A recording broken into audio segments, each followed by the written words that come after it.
সাবেক আমির জামাত অধ্যাপক গোলাম আযম রাহিমাহুল্লাহ তিনি পরিষ্কার করে এই প্রশ্নে, অনেকেই এই প্রশ্নটা করেন যে মাওলানা মওদুদী বানিয়ে জামাত যিনি রাহিমাহুল্লাহ, তিনি তার অনেক লেখনী বা কোনো বক্তব্য, কোনো কোনো বিষয়ে অনেকে ভিন্ন মত বিতর্ক করেন।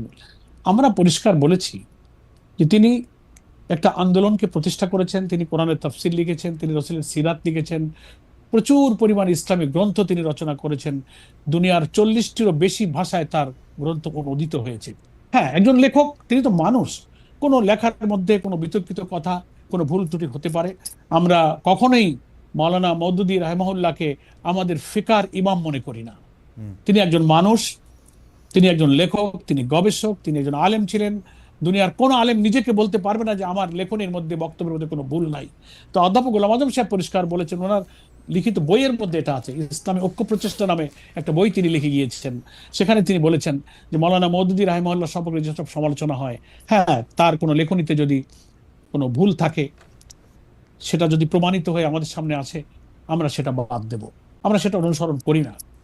তিনি আমাদের ফিকার ইমাম নন, তিনি ওকে। একজন লেখক।